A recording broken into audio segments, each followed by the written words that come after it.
तो सीधा घुमा के इनकी तरफ ले आओ।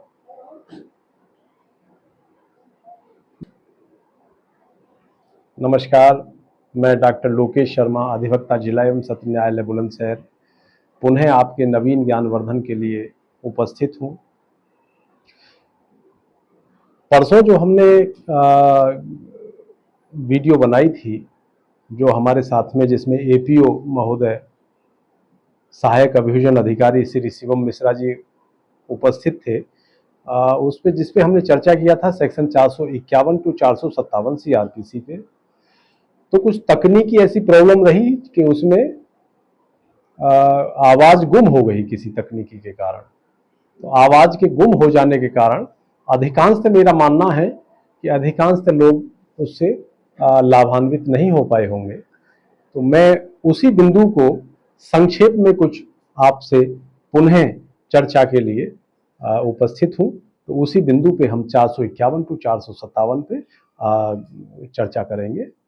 मेरे साथ चर्चा के लिए यहाँ पे श्री नरेंद्र शर्मा जी, सौरभ इत्यादि काफी लोग हैं। चर्चा के इसी क्रम में विषय है हमारा धारा 451 से 457 सीआरपीसी। धारा 451 टू 457 सीआरपीसी में माल रिलीज हेतु प्रावधान किया गया है, प्रावधानित है। तो उसमें क्या है, जैसे माल रिलीज की स्थिति है, अब कोई विषय अगर जो ऐसा बनता है कि सेक्शन 379 हो गया, कहीं चोरी चकोरी का विषय हो गया, 380 हो गया, या 392 हो गया, या कोई एक्सीडेंटल विषय हो गया, या अन्य किसी प्रक्रिया में कि पुलिस में शराब इत्यादि कोई वाहन में लोड होकर के जा रहा है, या और दूसरा कोई माल जा रहा है, पुलिस ने उसे रास्ते में रोक लिया, उसमें कुछ अवैधानिकता उस प्रतीत हुई, तो उसको ले जाकर के थाने के मालखाने में उन्होंने जमा दाखिल करके मुकदमा संस्थित कर दिया। तो उसको विषय उठता है कि हम जो माल हमारा है जेन्युइन रूप से, जिसे हम मानते हैं, जो जानते हैं, या हम अपना माल सारे दस्तावेज हम अपने पास रखते हैं जिसके, तो हम उस मुकदमा अपराध संख्या के सापेक्ष उसकी प्रतिलिपि लेकर के और रिलीज प्रार्थना पत्र, रिलीज को कहते हैं हिंदी में विमुक्ति, अवमुक्ति, तो माल अवमुक्ति या माल विमुक्ति या माल रिलीज प्रार्थना पत्र अंतर्गत धारा 451 टू 457 सीआरपीसी हम संबंधित मजिस्ट्रेट के यहां प्रस्तुत करेंगे। और उस प्रार्थना पत्र को प्रस्तुत करते समय शपथ पत्र के साथ जो भी आवश्यक उस वस्तु से जो निरुद्ध की हुई है थाना हाजा में, उससे जो भी आवश्यक दस्तावेज हैं हमारे पास में, उन्हें उसके साथ दाखिल करेंगे। जब उसके साथ वो सारे पेपर दाखिल हो जाएंगे, तो इसमें एक प्रक्रिया होती है सेक्शन 203A सीआरपीसी की। 203A सीआरपीसी में जो भी हम दस्तावेज दाखिल कर रहे हैं माननीय न्यायालय में, तो माननीय न्यायालय उसे कैसे माने कि वो पेपर जेन्युइन है, तो उस पेपर की जेन्युइनिटी के लिए, उसकी वास्तविकता के लिए 203A की कंप्लायंस संबंधित थाना हाजा के जो उपरोक्त मुकदमा अपराध संख्या में जो विवेचना अधिकारी है उनको आदेशित करेगी, निर्देशित करेगी कोर्ट। और वो आईओ की ही ड्यूटी है कि उसे वो प्रमाणित कराए, सत्यापित कराए, सत्यापित कराएगा, सत्यापित करके प्रमाणित करते हुए सीधे माननीय न्यायालय में उसे दाखिल करेगा। माननीय न्यायालय में दाखिल करने के बाद में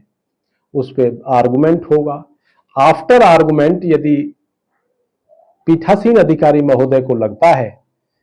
कि जेन्युइन वस्तु है और ये इसका जेन्युइन स्वामी है, तो उसके पक्ष में वो निश्चित एक बंध पत्र लेकर के, पीवी लेकर के, पर्सनल बॉन्ड लेकर के, तो उसे या उचित प्रतिभू लेकर के उसे उस व्यक्ति के पक्ष में जो उसका स्वामी होने का जिसने दावा किया है उसके पक्ष में अवमुक्त कर दिया जाएगा, रिलीज कर दिया जाएगा। अब विषय क्या है, जैसे वादी, एक दूसरा विषय इसी से जोड़ लेते हैं। दूसरा विषय क्या है, जैसे कि किसी व्यक्ति का, दो व्यक्तियों का आपस में कोई एक्सीडेंट हो जाता है किसी वाहन का, तो वाहन दोनों क्षतिग्रस्त होते हैं, दोनों के चोट लग जाती है। तो दोनों के क्षतिग्रस्त, दोनों के चोट लगने पे अब एक तरफ से मुकदमा पंजीकृत हुआ बाई द वे, एक के कम चोट आई, एक के ज्यादा चोट आ गई, या एक के चोट नहीं आई, दूसरे के ज्यादा चोट आ गई, तो जिसके ज्यादा चोट आ गई उसने मुकदमा पंजीकृत करा दिया। तो जो मुकदमा पंजीकृत कराया या ऑन स्पॉट पे थाना हाजा से कोई पुलिस 112 नंबर इत्यादि पे आ गई, तो वो जो भी उसमें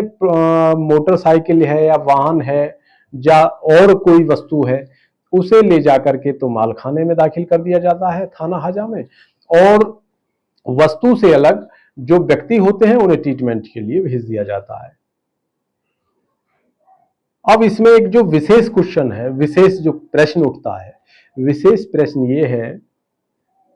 कि यदि किसी व्यक्ति का एक्सीडेंट हो जाए बाई द वे, वाहन से कोई दुर्घटना हो जाए, तो उस दुर्घटना की स्थिति में विषय जो उठता है, विषय ये है कि उसमें अगर वो व्यक्ति एफआईआर दर्ज नहीं करा पाता है, मुकदमा दर्ज नहीं करा पाता है, और 15 दिवस उसको हो व्यतीत हो गए अंडर ट्रीटमेंट में,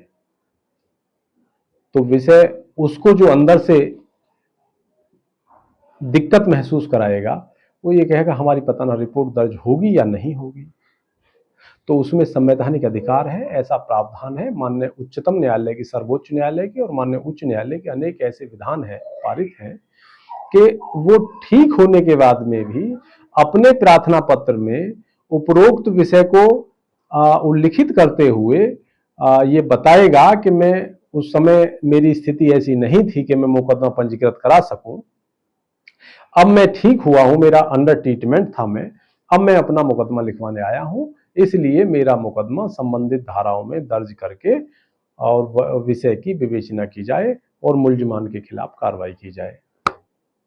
तो ये कॉन्सेप्ट क्लियर हो गया कि एफआईआर कुछ समय बाद भी हो सकती है। अब विषय आता है वो जो माल रहा, माल का मतलब है जो वाहन है, या वाहन के सापेक्ष मोबाइल हो सकता है, मोबाइल के सापेक्ष और भी कोई दस्तावेज हो सकते हैं, पर्स भी हो सकता है, चैन भी हो सकता है, घड़ी भी हो सकती है, अंगूठी भी हो सकती है, और भी कोई वस्तु हो सकती है जो उस समय घटना स्थल पर मिले, वो माल खाने में जो दाखिल है।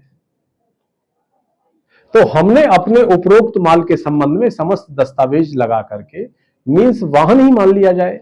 कि वाहन के संबंध में हमने एक प्रार्थना पत्र अपने रिलीज वास्ते प्रार्थना पत्र सीजेएम साहब के यहाँ किया, तो सीजेएम साहब ने 203 ए की कंप्लायंस के लिए संबंधित थाना प्रभारी को उसे आदेशित कर दिया, निर्देशित कर दिया वहां पर। तो 203 ए की कंप्लायंस में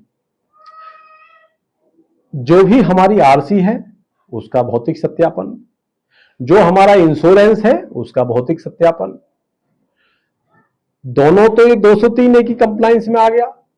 अब एक आता है तकनीकी परीक्षण। तकनीकी परीक्षण क्या है कि हमारा जो वाहन है वो कितना क्षतिग्रस्त हुआ, उसमें कितनी टूट फूट हुई है। तो उसमें जो परिवहन विभाग है, पुलिस वाला, पुलिस का तो मैक्सिमम पुलिस लाइन में ही अधिकांश होते हैं, तो उस विभाग में जाकर के, परिवहन विभाग में तकनीकी जो सब इंस्पेक्टर लेवल के एक अधिकारी बैठते हैं वहां, वो तकनीकी परीक्षण करते हैं उसका, और तकनीकी परीक्षण करके वो भी आईओ की ही ड्यूटी है, क्योंकि आईओ को ही देंगे बंद पैकेट में, और आईओ उसे माननीय न्यायालय में दाखिल करेगा, उस पर बहस हो जाएगी, और ओरिजिनल पेपर देखने के बाद में उस वाहन को संबंधित व्यक्ति के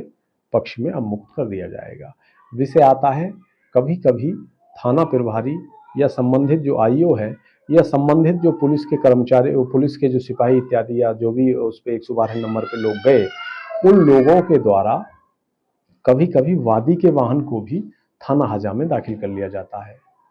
तो उसमें दो प्रोविजन है। थाना हाजा में वादी के वाहन को जहां तक मेरा अपना मानना है कि उसको निरुद्ध नहीं करेगा, उसको निरुद्ध नहीं करके, और यदि बहुत अधिक टूट फूट है तो टेक्निकल मुआयने के लिए निरुद्ध करेगा, और यदि निरुद्ध कर लिया है तो उसको स्वयं क्षेत्राधिकार होता है आईओ को कि वो टेक्निकल मुआयना उस वाहन का करा के उस मुकदमे के जो चार्ज अपना विवेचना कर रहा है, उस विवेचना में उस टेक्निकल मुआयने को नत्थी कर लेगा और वाहन को वाहन स्वामी के पक्ष में अब मुक्त एक बंद पत्र लेकर के रिलीज कर देगा। तो इस तरह के रिलीज प्रार्थना पत्र हम माननीय न्यायालय में प्रेषित कर सकते हैं। और इन्हीं शब्दों के साथ मैं अपनी वार्ता को विराम देते हुए पुनः आप लोगों से गुजारिश करता हूं, विनम्र अनुग्रह करता हूं कि जो लोग मेरे प्रशिक्षु अधिवक्ता, मेरे विद्वान अधिवक्तागण उपरोक्त वीडियो के माध्यम से ज्ञानवर्धन कर रहे हो, वो लाइक करें, शेयर करें और कमेंट्स करें। नमस्कार।